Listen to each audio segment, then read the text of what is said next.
Hey everyone, and a huge welcome back. I am absolutely thrilled you're tuning in today because we've got a truly fascinating explainer lined up for you. We're going to bridge some pretty incredible history with a vibrant, modern-day spiritual experience. Today, we're taking a deep dive into the source material, covering the origins and the day-to-day operations of the ISKCON Temple at Albert Road in Kolkata. We're going to walk through the incredible timeline of this movement and then virtually step right inside those temple walls to see what makes it tick today. So let's jump right in. 40. Just sit with that number for a second. When Swami Prabhupada left Kolkata on a cargo ship to share his message with the world, he carried with him a mere 40 rupees. I mean, imagine embarking on a literal global mission, traveling across the world with only 40 rupees in your pocket. It's just a stunning detail, right? And it perfectly sets the stage for the massive scale of the history we are about to unpack. Keep that super humble number in the back of your mind as we look at what that journey eventually built. All right, so here is our roadmap for today's explainer. First up, a historic journey begins, where we'll trace that 1965 departure. Then, first temple in India, looking at the movement's return to its roots. Next, deities and daily rituals, to check out the sensory experience of the temple today. And finally, we'll wrap up with community, services, and facilities. Let's get started. Okay, moving right into our first section, setting the historical stage. A historic journey begins. You know, this entire global phenomenon actually started at a very specific physical location, Kolkata's Hidderpur Dock. The year was 1965. Swami Prabhupada boards a ship headed for America. Now, as we just mentioned, he had incredibly modest means, literally just those 40 rupees, and yet the vision was just monumental. It brilliantly illustrates the stark contrast that really defines the movement's history, doesn't it?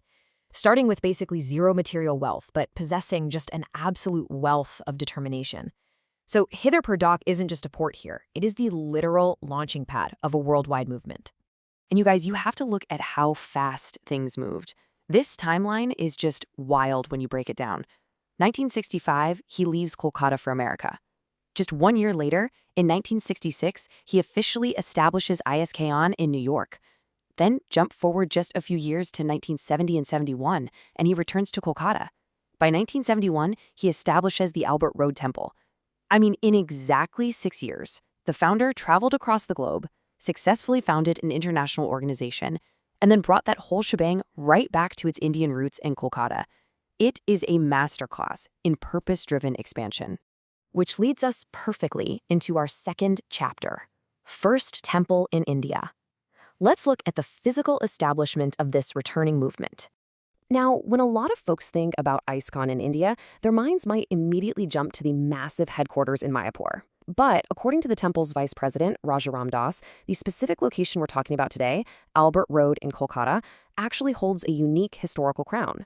Established in 1971, the Albert Road location is officially the very first ISKCON temple in all of India. It represents that absolutely crucial moment the global movement planted its first official, permanent roots back in its homeland. It's a massive historical landmark. So the crazy part is understanding the explosive growth that happened in this tiny window of time. 1971, Albert Road is established. But then, look at the very next milestone. Right around 1971 and 1972, land was purchased in Mayapur for a massive 9 lakh rupees. Now, connect this back to our humble beginnings. We started with 40 rupees at Hidderpur Dock in 65. Less than a decade later, they're doing a land registry for 9 lakh rupees. It's just an incredible display of their rapid early success. All right, let's shift gears from the historical timeline to the immersive present-day spiritual experience happening inside the temple right now. Section 3, Deities and Daily Rituals. When you walk into the main temple room, the layout of the main altars is super structured. Over on the left side, you'll find Radha Govindaji, representing Radha and Krishna. And on the right side, you've got the deities of Jagannath, Baladev, and Subhadra. Now, what's a truly fascinating detail to observe here is how the daily worship, or arti, is actually conducted, because there are 2 distinct altars. 2 different pujaris, or priests, perform the arti simultaneously for these separate deities. It creates this beautifully synchronized dual focal point of devotion that completely fills the front of the hall. And the daily devotional schedule? Absolute clockwork. It follows a very strict and respectful set of steps, starting with the Tulsi Arti. Then, as we move to step 2, there's a period for dressing the deities. And there's a really important point of etiquette here. During the clothing changes, the heavy altar curtains are drawn tightly closed. This respectful privacy is also maintained for step 3, the offering of bhog, or food. Basically, the curtains are closed so the deities can eat in peace before that food is later distributed as prasad. It's this really interesting rhythm of intense visibility and respectful privacy. And honestly, participating in these daily rituals is a deeply rich sensory experience. Just imagine standing in that hall. The air is thick with the fragrant smoke of burning incense or dupe. You've got the warm, flickering light of the lamps illuminating the space. And all around you, there's this devoted, rhythmic chanting, completely driven by the beat of drums.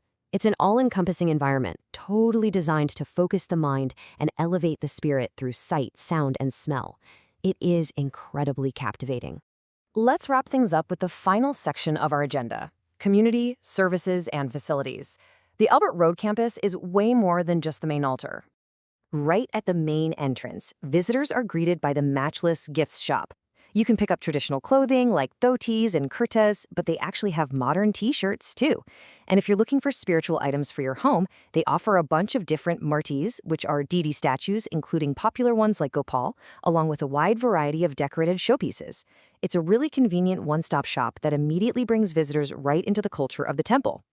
Now, if you work up an appetite during your visit, the campus has you covered with Govinda's restaurant. It's a fully pure vegetarian establishment.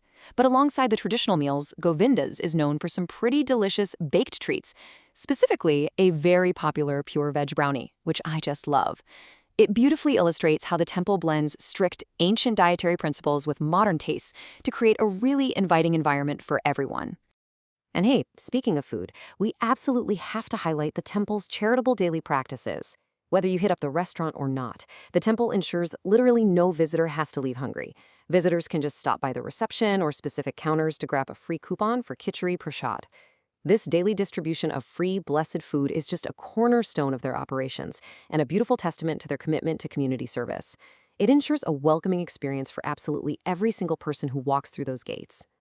Which brings us to our final thought for today's explainer. We started with a single man standing at Kitterpur Dock in 1965, holding nothing but 40 rupees.